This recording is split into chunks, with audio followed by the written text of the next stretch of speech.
હવે જોઈએ સમાચાર વિગતવાર તો અમદાવાદનું મોસાળ ગણાતું સરસપુર અત્યારથી જ ભક્તિના રંગે રંગાઈ ગયું છે। આજે મોસાળમાં ભગવાનના પવિત્ર મામેરા દર્શન ખુલ્લા મૂકવામાં આવ્યા છે, જેને નિહાળવા ભાવિક ભક્તોનું ઘોડાપુર ઉમટ્યું છે। આ વર્ષની સૌથી મોટી અને ખાસ વિશેષતા એ છે કે આ વખતે રથયાત્રાના દિવસે ભગવાનના એક નહીં પરંતુ બે મામેરા કરવામાં આવશે। સરસપુરની મોટી વાસણ શેરી ખાતે આવેલા વર્ષો જૂના અને ઐતિહાસિક રણછોડજી મંદિર ખાતે પણ ભવ્ય મામેરા દર્શનનું આયોજન કરાયું છે, જ્યાંથી વર્ષો પહેલા પરંપરાગત રીતે ભગવાનનું મામેરું ભરાયું હતું। આ વિશેષ મામેરામાં ત્રણેય ભગવાને અર્પણ કરનારા કિંમતી વસ્ત્રો અને અલંકારો ભક્તો માટે આકર્ષણનું કેન્દ્ર બન્યા છે।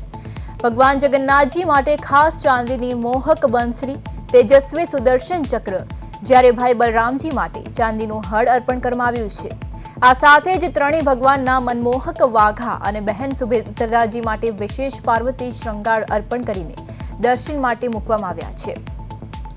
મોસાળવાસીઓમાં ભગવાનના સ્વાગત માટે ભારે ઉત્સાહ અને હરખનો માહોલ જોવા મળી રહ્યો છે।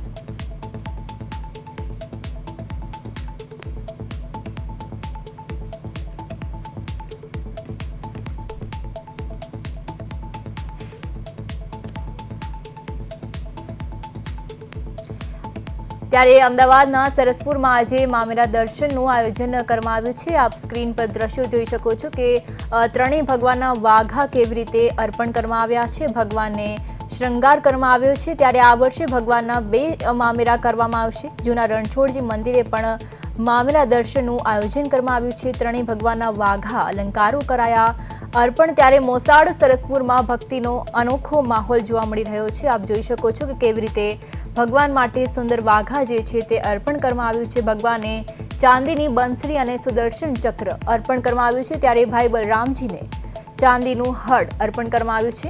આ સિવાય બહેન સુભદ્રાજી માટે વિશેષ પાર્વતી શૃંગાર કરવામાં આવ્યું છે।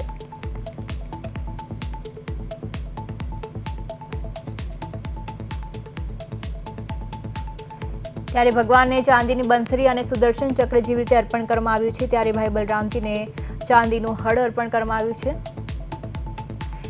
ત્યારે આ સાથે આપણા સંવાદદાતા મૈત્રી વ્યાસ આપણી સાથે લાઈવ જોડાઈ ગયા છે।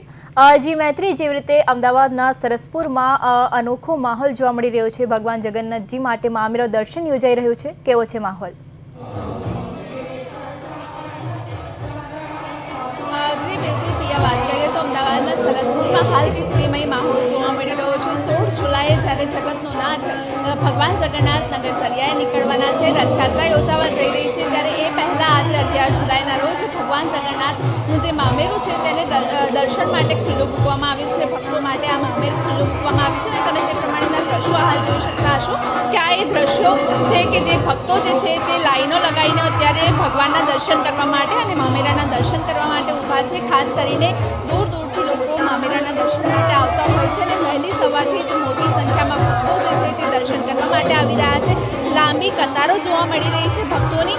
ભક્તો વહેલી સવારથી જ ભગવાન જગન્નાથના અને તેમના જે મામેર દર્શન આજે જે ભક્તો માટે ખુલ્લું મૂકવામાં આવ્યું છે તેના દર્શન કરવા માટે આજે પધાર્યા છે।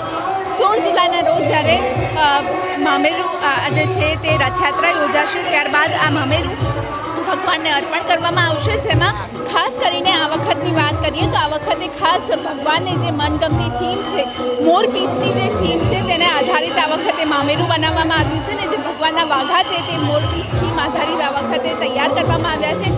વિશેષ શણગાર પણ કરવામાં આવશે અને ખાસ કરીને ભગવાનના જે આભૂષણો છે, અલંકારો છે તે પણ હાલ તૈયાર થઈ ગયા છે ને આ બધું જ જે મામેરું છે તે હાલ ભક્તો માટે ખુલ્લું મૂકવામાં આવ્યું છે અને મોટી સંખ્યામાં ભક્તો દૂર દૂરથી મામેરાના દર્શન કરવા માટે આવી રહ્યા છે। જ્યારે મોસાળમાં સરસપુરમાં ભગવાન જગન્નાથનો રથ પહોંચતો હોય છે ત્યારે અહીંયા ભગવાન 1.5-2 કલાક રોકાતા હોય છે અને ત્યારે આ મામેરું જે છે તે અર્પણ કરવામાં આવતું હોય છે।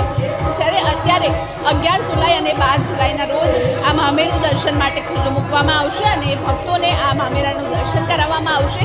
વિશેષ વાત કરવામાં આવે તો આ વખતે ભગવાનના 2 મામેરા થવાના છે અને આ વખતે જે ભગવાનનું જે મામેરું છે તેમાં મોરપીંછની થીમ રાખવામાં આવી છે। મોરપીંછની થીમ આધારિત તેમના વિશેષ અલંકારો અને સાથે જ ભગવાનના જે વાઘા છે તે તૈયાર કરવામાં આવ્યા છે અને સાથે જ આ દર્શન કરવા માટે ભક્તો આવી રહ્યા છે અને મોટી સંખ્યામાં ભક્તો અત્યારે હાલ દેખાઈ રહ્યા છે. આપણે ભક્તો સાથે વાતચીત કરવાનો પણ પ્રયત્ન કરીએ, જાણીએ કે અત્યારે તેમના વચ્ચે કેવો માહોલ છે અને અત્યારે હાલ તેઓ શું અનુભૂતિ કરી રહ્યા છે.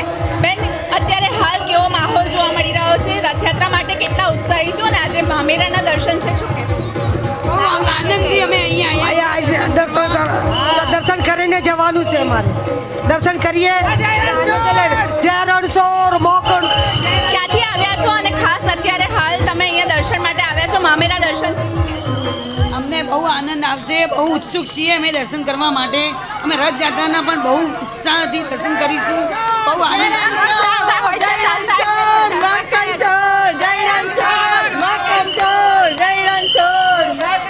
તો જે પ્રમાણેના દ્રશ્યો હાલ પ્રિયા દેખાઈ રહ્યા હશે કે જે ભક્તો છે તે ખૂબ જ ઉત્સાહી છે. જ્યારે જગતનો નાથ 16 તારીખે એટલે કે 16 જુલાઈના રોજ રથયાત્રા યોજાશે અને જગતનો નાથ બધાને દર્શન આપવા માટે નગરચર્યાએ નીકળશે.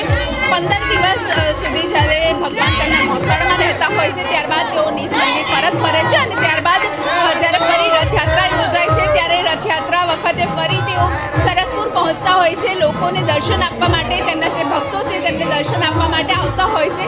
ત્યારે અત્યારથી જ જે રથયાત્રાનો માહોલ છે તે જામી ચૂક્યો છે અને લોકો જે છે તે ખૂબ જ ઉત્સાહી છે. રથયાત્રાને લઈને જે ભક્તો છે તે અત્યારથી જ ઉત્સાહી જોવા મળી રહ્યા છે અને મોટી સંખ્યામાં અત્યારે ભક્તો હાલ દર્શન કરવા માટે આવી રહ્યા છે અને મામેરા દર્શનનો અત્યારે લાભો લઈ રહ્યા છે. જી પિયા.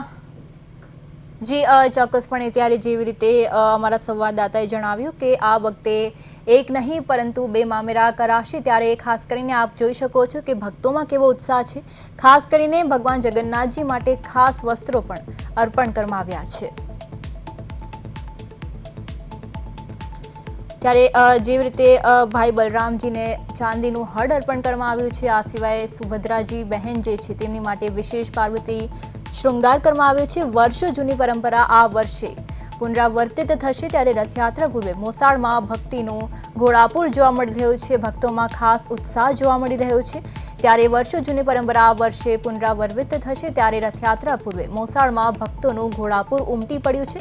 ભગવાન જગન્નાથજીના રથયાત્રા પૂર્વે આજે મામેરું કરવામાં આવશે. ત્યારે આ વખતે એક નહીં પરંતુ 2 મામેરા યોજાશે.